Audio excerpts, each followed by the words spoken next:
गंजी माँ और बेटी की जादुई चोटी।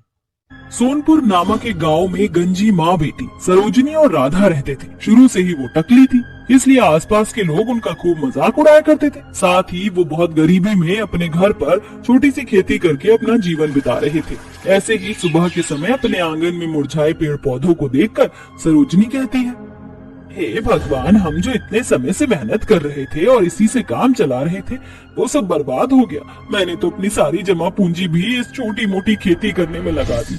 अब हम अपना गुजारा कैसे करेंगे? अरे माँ, हमारी गाजर, मूली, धनिया, मिर्ची की फसल कैसे खराब हो गई? अब हम बाजार में क्या बेचेंगे? हमारे पास तो आज रात खाने के लिए राशन भी नहीं है। लगता है अब हमें कहीं और काम ढूंढना पड़ेगा, क्योंकि हमारी खुद की छोटी फसल तो खराब हो गई। हमारी सूरत ऐसी है कि कोई हमें काम देगा भी या नहीं देगा। आप हार मत मानिए, चलो हम दोनों बाहर काम ढूंढने चलते हैं, क्योंकि गुजारा तो करना ही होगा। हाँ बेटा। ऐसा कहकर दोनों गंजी माँ बेटी अपने सर पर चुन्नी से ढककर बाहर काम मांगने जाती हैं, जहाँ जान पहचान के लोग उनकी शक्ल देखकर उन्हें काम नहीं देते। फिर वो थोड़ी दूर और जाती है, जहाँ दोनों माँ बेटी को एक बड़े से बंगले में साफ सफाई करने का काम मिल जाता है।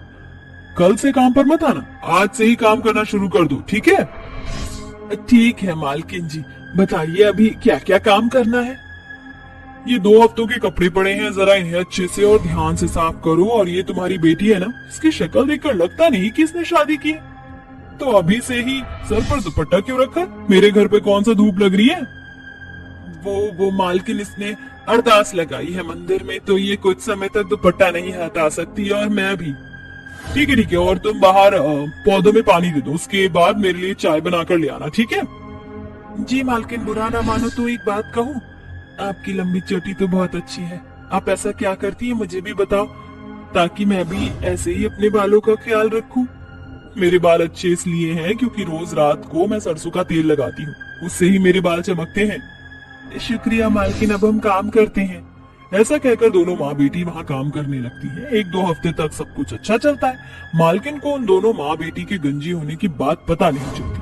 वो अच्छे से रह रहे थे, पर एक दिन बाहर का मौसम इतना खराब होता है कि मालकिन के घर की खिड़की जोर जोर से खुलने और बंद होने लगती है। आसपास का हल्का फुल्का सामान गिर जाता है। ये देखकर रितिका कहती है, अरे राधा, सरोजनी, जल्दी आओ, देखो सारा सामान टूट रहा है, खिड़की दरवाजे बंद करो। आई मालकिन। राधा बेटा, जल्दी से सारी चीज बंद कर, बहुत ही धूल उड़ रही है। ऐसा कहकर दोनों माँ बेटी सारे खिड़की दरवाजों को जब बंद करती है, उससे पहले ही उन दोनों के सर से वो दुपट्टा उड़ जाता है, जिस कारण रितिका उन दोनों को टकली के रूप में देख लेती है और डर कर कहती है, चुड़ैल, नहीं, गंजी हो तुम दोनों, तो इसलिए तुम दोनों ने अपने सर से इतने समय से दुपट्टा नहीं हटाया था ना? माफ कर दीजिए मालकिन, हम मजबूर थे अपना सर छुपाने के लिए। इसका मतलब तुम दोनों वही गंजी माँ बेटी हो जिसके बारे में पूरे गांव वाले चर्चा करते हैं। मुझे तुम दोनों गंजी को अपने घर में काम नहीं देना, अभी के अभी यहाँ से निकल जाओ। ये शब्द सुनकर दोनों माँ बेटी अपनी मालकिन के पैरों में पड़कर रोने लगते हैं। मालकिन ऐसा मत कीजिए, हमारे पास कोई काम नहीं, हम कैसे अपना गुजारा करेंगे? हमें कोई भी काम नहीं दे रहा था, अंत में आपने काम दिया है। मैं कमाऊंगी नहीं तो अपनी बेटी की शादी कैसे करूंगी? हाँ मालकिन जी, हमें माफ कर दीजिए, पर हमें यहाँ से मत निकालिए। अरे जब तेरी बेटी गंजी है तो कौन इससे शादी करेगा? नहीं, मुझे तुम्हें यहाँ नहीं रखना। और ये लो अपने कुछ दिनों की पगार, मैं गरीबों का पैसा नहीं मारती। ऐसा कहकर रितिका उन्हें थोड़े बहुत पैसे दे देती है। बाहर आकर दुखी माँ बेटी कहती है, लगता है हम ऐसे ही दर दर की ठोकरें खाते रहेंगे। वैसे भी हम गंजे हैं, कोई हमसे ठीक से ना बात करता, ना हमारी मदद करता। और अब काम भी नहीं रहा, इन पैसों से घर का राशन आ जाएगा 2-4 दिन के लिए। माँ परेशान मत होइए। तभी एक बूढ़ी औरत उससे टकराकर गिड़गिड़ाते हुए कहती है, बेटा मेरी मदद करो, मेरा बेटा अस्पताल में जिंदगी और मौत के बीच जूझ रहा है। मुझे कुछ पैसे दे दो, मुझे उसके लिए खाने पीने की कुछ चीजें ले जानी है। बेटी मुझे पैसे दे दो। आप फिक्र मत कीजिए, ये पैसे ले लीजिए। मेरे भी पैसे ले लीजिए अम्मा। तभी वो औरत पैसे लेकर चली जाती है और अपने बच्चे का ख्याल रखती है। कुछ देर बाद वो औरत दोनों को मंदिर के पास देखकर कहती है, बेटिया तुमने मेरी मदद करी, बदले में मैं तुम्हें कुछ देना चाहती हूँ। मेरे पास कुछ और नहीं है, ये मेरा जादुई तेल है। अगर तुम दोनों इसे अपने सर पर लगाओगी तो तुम्हारी जादुई चोटी आ जाएगी, जो तुम्हारी सारी इच्छा पूरी करेगी। क्या सच में? हाँ बेटा। तभी गंजी माँ बेटी उनका शुक्रिया अदा कर घर लौट आते हैं और उस जादुई तेल को लगाते हैं, जिसके बाद अगले दिन उनके सर पर जादुई चोटी आ जाती है। ये देखकर दोनों माँ बेटी बहुत खुश होती है।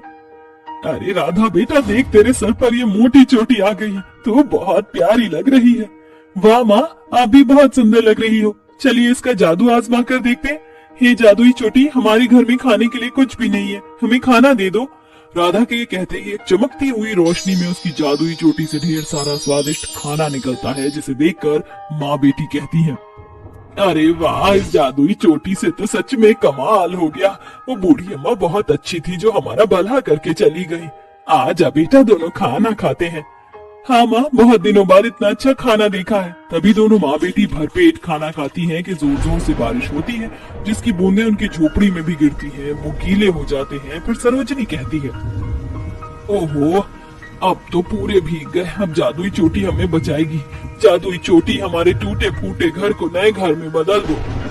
उसके ये कहते ही जादुई चोटी से एक तेज रोशनी में पूरा घर बंगले में बदल जाता है, जिसे देखकर माँ बेटी बहुत खुश हो जाती हैं। साथ ही जादुई चोटी से घर में सारा सामान मौजूद हो जाता है। जब उन्हें बाहर जाना होता है तो राधा कहती है, माँ, अब भी क्या हम ऐसे पुराने कपड़े ही पहनेंगे? चलो जादुई चोटी से नए कपड़े मांगते हैं। हे जादुई चोटी, माँ को नई साड़ियाँ और मुझे सलवार सूट दे दो।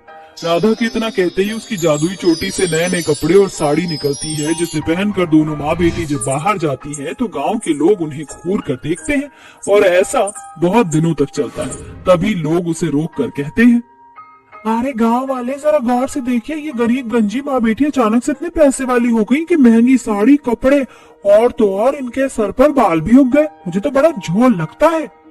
वही तो, झोल क्या, मुझे तो ऐसा लग रहा है गांव के मंदिर में जो चोरी हुई थी वो दोनों माँ बेटी ने मिलकर ही की। मंदिर के धन संपत्ति से इन दोनों ने नकली माल खरीद लिए और उन पैसों से ऐश कर रही है। इतना ही समय चोरी को हुआ है और इतना ही टाइम इन दोनों को भी हुआ है।